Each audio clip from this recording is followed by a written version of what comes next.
Douglas Adams once wrote, "I may not have gone where I intended to go, but I think I have ended up where I needed to be." How might this quote describe an experience in your life? While getting my degree, I was just taking classes that interested me that also had to do a little with my major. Turns out I was getting my minor in chemistry without even realizing it. I got home once and absent-mindedly threw away my socks for no reason. I just took them off and put them in the trash. When I realized what I did, I dug through the trash only to find out that both socks had holes in them. Turns out they belonged in the trash anyway. I've never found a quote that described that situation more perfectly than this one. I was a certified Ford mechanic. 2008 to 2009 happened, and no work was coming in. Got a job offer to teach auto mechanics in Iraq to the new Iraqi army. As a result, I learned I have a passion for people trying to better their life. I ended up sponsoring my Iraqi interpreter to come to the US. Since then I came back and finished my degree, and now I'm in learning design at an amazing company. My Iraqi brother is now married here in the States to an amazing wife, and they have a kid. He has a great job and is finishing his degree as well. Life can be an amazing journey. Enjoy the ride. In the 90s I lived in Springfield, MO, and absolutely loved it there. Never wanted to be anywhere else. My wife finished college and got a job in another state not far away. I didn't want to move there but did reluctantly. Within a couple of years, I absolutely loved it there. Made a ton of friends. Had a great job and couldn't imagine being anywhere else. Lived there 20 years and thought it would be where I die. Last year we moved to Connecticut. Again for my wife's job, and I love it here too, and can't really imagine moving back. It turns out, it's not the place I live, but who I live with that matters. My wife is my home, and where she is where I need to be. Undefined. Never planned to divorce. Never planned to leave Arizona. Never planned to remarry. Never planned to leave a career I loved. Never planned to be hit by a car. I've done all of that in the last 2 years. I completely rewrote my entire life and every plan I had in every way imaginable. Would not have it any other way. My new husband and my new life are a level of happiness I've never known. Seriously, even recovering from a serious injury and everything that has gone with that is better than my previous life because of who I have to love me now. When I was younger I used to sleepwalk.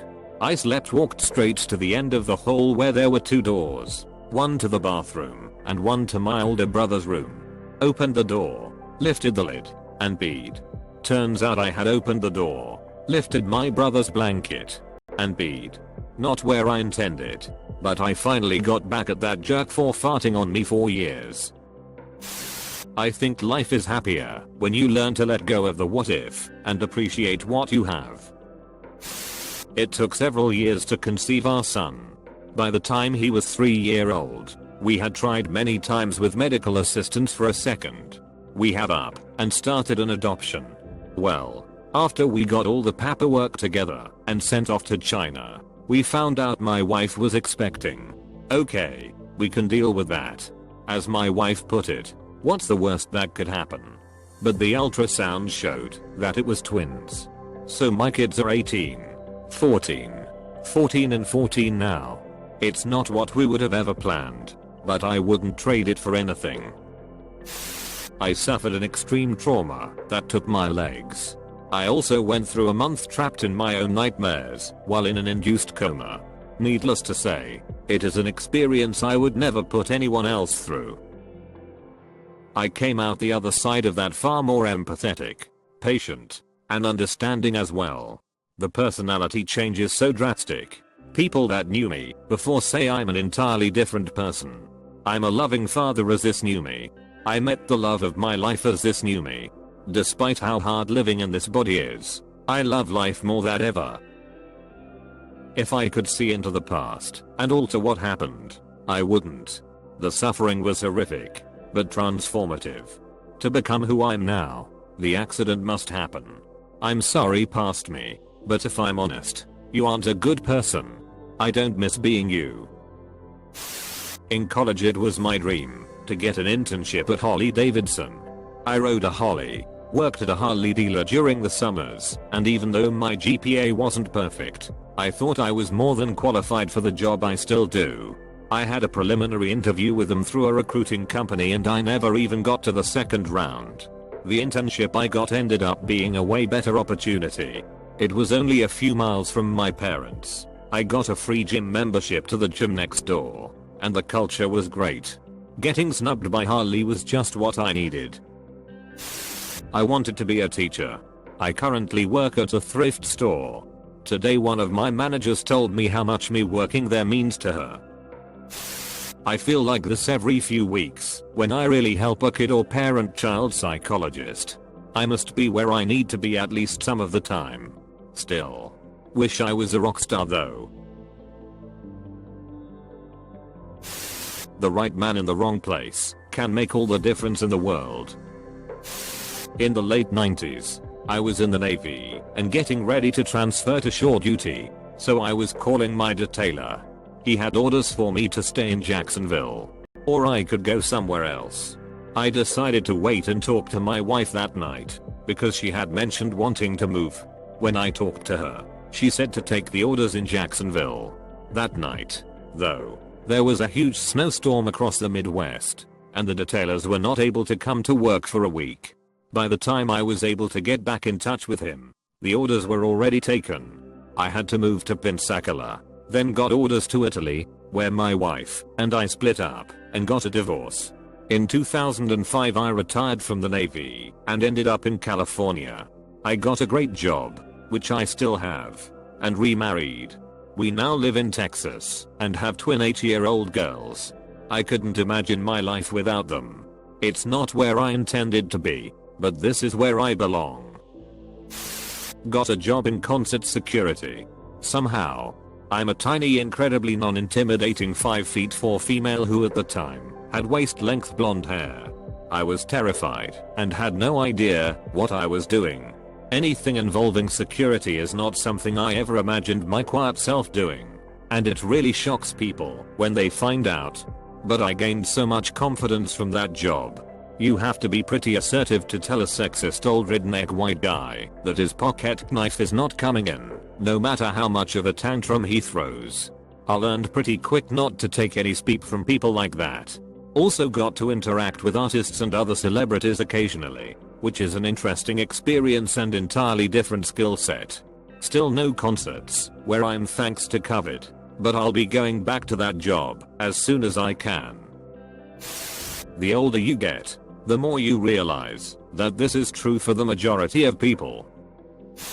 I was snuck into a frat party at a university I didn't go to and met the love of my life because he was playing in the band. We didn't see each other again until 5 years later. We dated long distance for almost 3 years and have finally lived in the same city for 6 months. I didn't intended to go to that party, but ended up right where I needed to be 8 years later. Might be one of the only good things to come out of a frat party. COVID wrecked my plans to move away from my hometown. However, being in this area has provided me with opportunities to get a decent paying job, one I applied for a year ago but didn't get at the time, and to teach classes at a local community college. Very valuable experience as I hope to someday go further in academia. The circumstances that allowed me to get this job were somewhat uncommon, so I was very lucky to have this opportunity here. I still want to move away after a year or two, but for now I'm at a good spot. I ended up failing a class in college and had to hang out for an additional semester to retake it. During that next semester, on my way to class, I ran into a girl I knew from high school and we started talking. Hadn't seen her in about 5 years. This was in 2010. Married in 2013. First daughter in 2015. Second daughter in 2016. And our third just this past June. Thank God I didn't understand organic chemistry. You are missing some important context. Just prior to that, Dirk says something along the lines of, "I find someone who looks like they know where they are going and follow them." Then ends that with, I may not go where I intend to go, but usually end up where I need to be. This is the holistic part of his detective agency philosophy. I applied this by following the Grateful Dead on the Touch of Grey tour.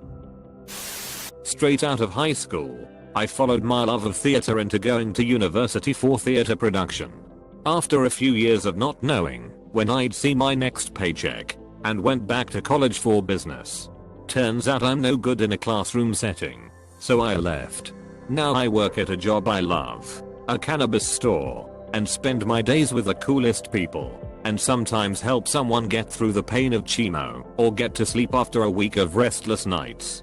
But I like to say that I have a useless arts degree, dropped out of business school, and now I'm a drug dealer. Undefined. I tried to work my way through college, but it was too expensive for me. I later enlisted to get money to pay for it. Now I'm almost halfway to retirement. And because of the opportunities afforded to me, I've met my wife and traveled the world.